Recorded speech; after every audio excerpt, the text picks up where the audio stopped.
Hello, welcome to the third video of Chronicles of an Autistic Gamer, where I talk through finding out recently that I was autistic at 38.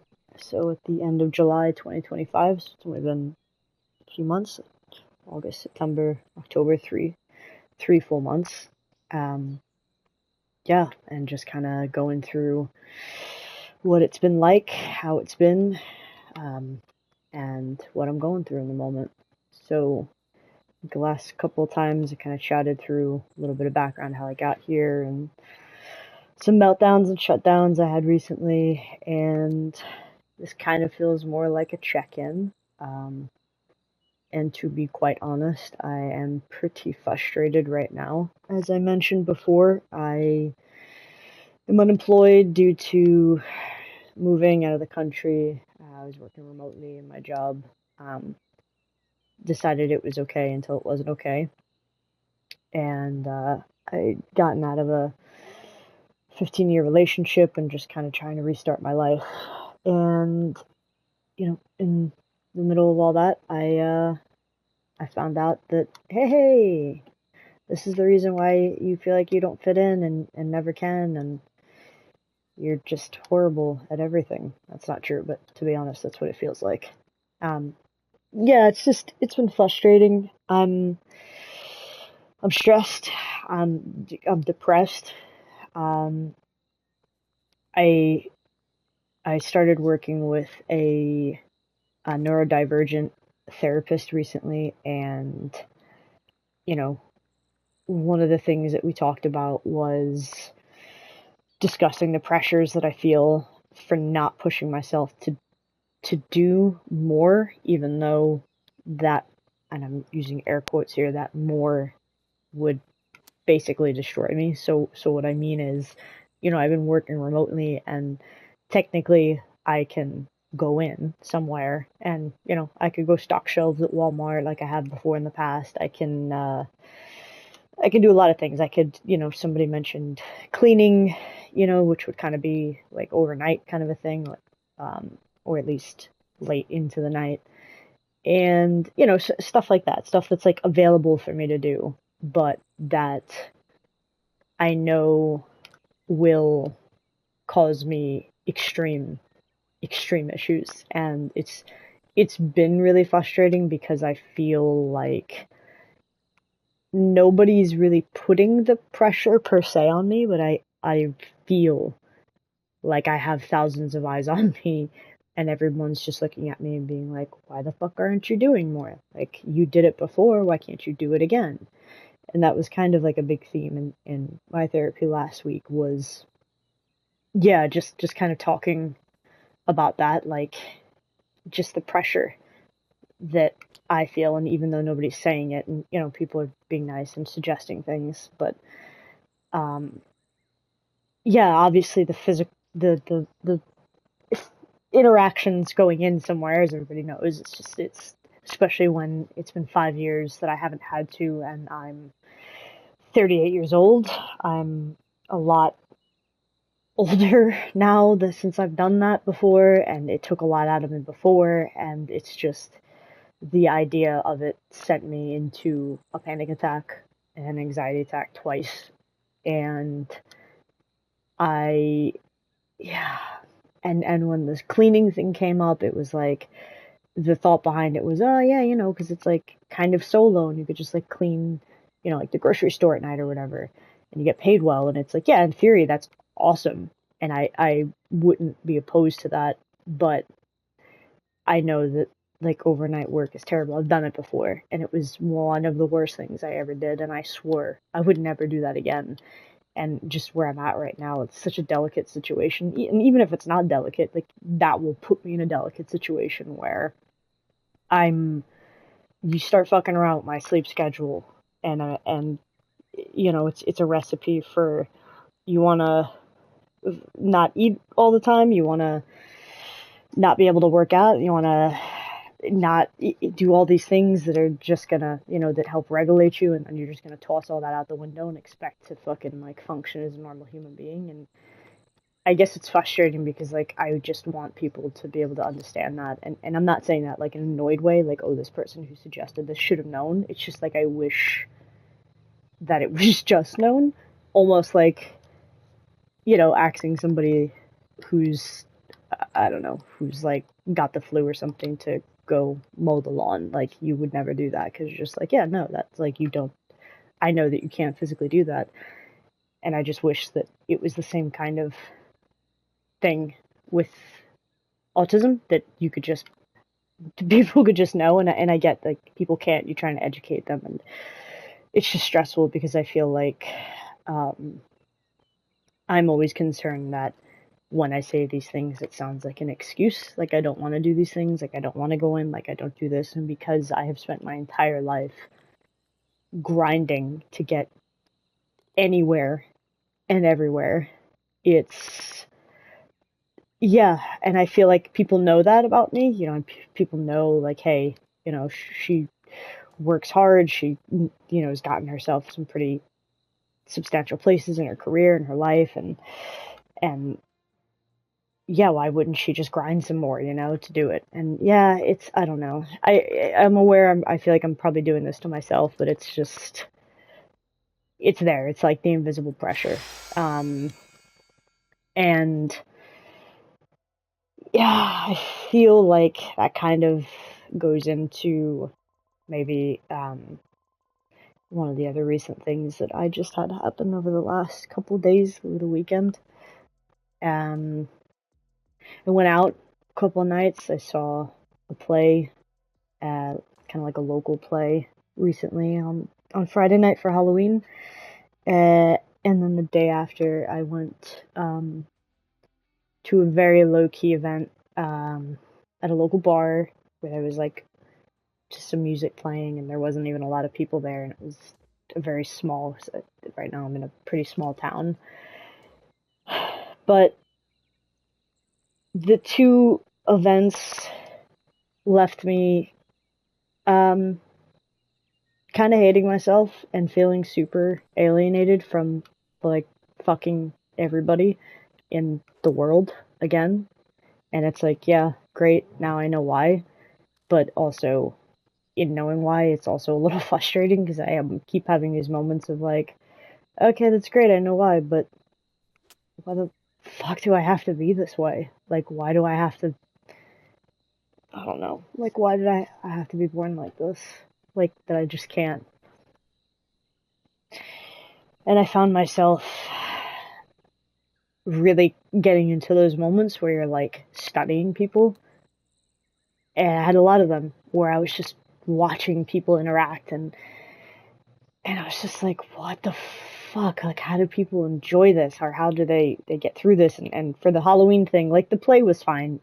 There was obnoxious people being just like super rude that I just couldn't handle. But, afterward there was a dance, and, just fiddling my tie, my everything, just like stressing, and I was sober, so that that didn't help, because usually when I do those types of events, um, I like to have a little buzz on so that I can handle it a little bit better. So I was a designated driver, so I was sober, so it was just kind of taking everything in, and yeah, and then there was like an added layer of like not having like my safe person being available to me in those moments. Like, I was kind of used to, like, I've been doing a lot more social stuff just because of like the people that I wound up getting involved with. Um, but I had like a person, like a safe person, and that made it like way more. I don't want to say tolerable, because it's not like it. I could do it because they were there, and because I had them to be my safe person. And I don't have them anymore, and so I think that was really painful because it felt like I was alone again. Um, and that really sucked. And I think it kind of just made it harder to kind of stomach and deal with, and it was just a really lonely experience, trying to do that without having that person there. And the second night at the little beer thing, which was like, again, way so like low key, I think that maybe had I been in a better place, like not as depressed as I am, and maybe if I didn't do the thing night before and feel the way that I felt, and again, if I felt like I was, like had my safe person, that it wouldn't have been what it was. But I spent the whole fucking night just like, again, studying, just like listening to all the conversations around me, which, I mean, to be fair, wasn't much. I mean, there was like less than 10 people in the bar, but it was like the music and the people talking and interacting, and I was just, I don't know, I was playing with a card on the table, like some business card that kept rolling up because I was just trying to do something with my hands, and I didn't feel comfortable like playing with my, my spinner. And my mom was there and my stepfather, and like my mom's super extroverted, so she's like already having a conversation with the people next to her, and people were just saying, somebody said something to me about about just like hanging out with somebody that they didn't really know that well, and I don't know, I'm sure everybody else has this happen, but like sometimes people say things to me that are so, I can't wrap my head around so much that it becomes like a something to be studied in the moment. And when this person was like, yeah, like, could have gone with this person to go, like, do this thing. And I was like, you don't even know them that well. Like, would you have even been comfortable doing that? And they're like, yeah, I mean, it would have been awkward in the beginning, but, I think because there's, like, some mutual thing and I met them before and whatever. And I was just, like, fucking fascinated. I was like, what do you mean? And then the person that suggested it to them, that they might go hang out with this person they don't even know that well, on the fly too, mind you, like not a planned thing. They were just like he was.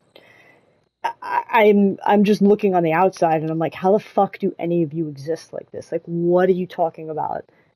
I just, it's wild to me. And then that's where I start to feel like shit, because I'm just like,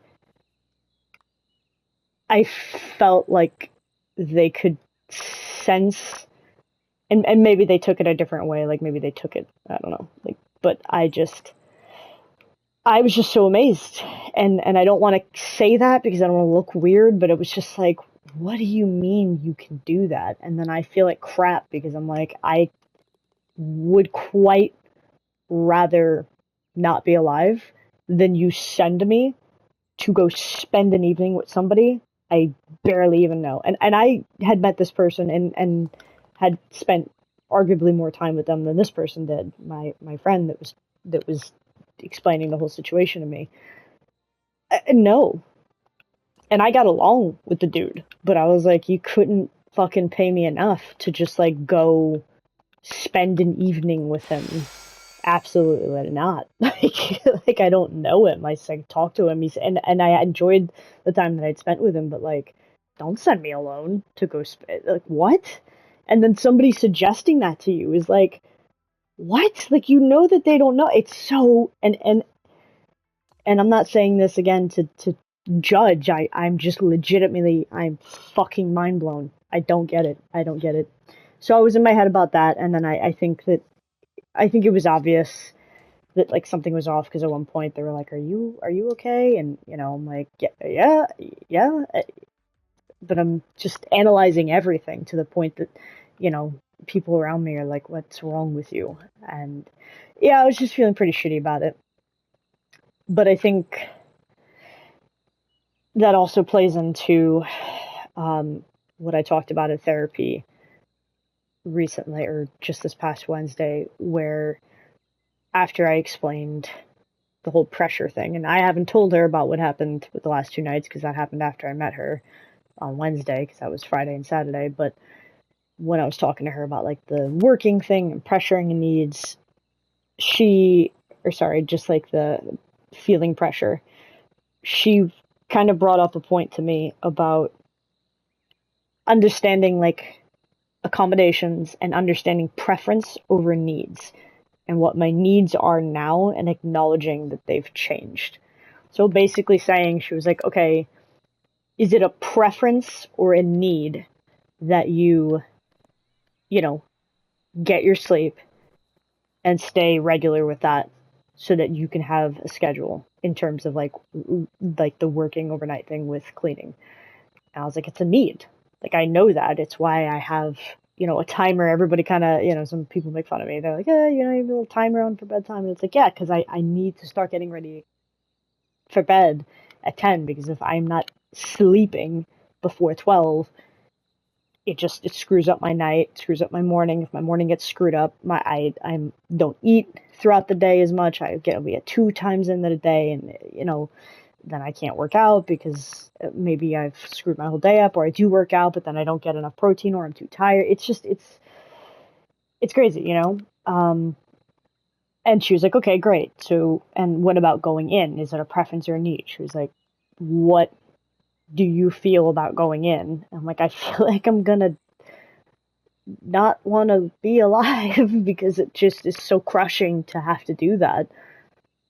And she, was like, okay, is that a preference? Are you preferencing that? Or do you need to not go in? And, it was kind of like a forced honesty of like, nah, yeah, it's a need.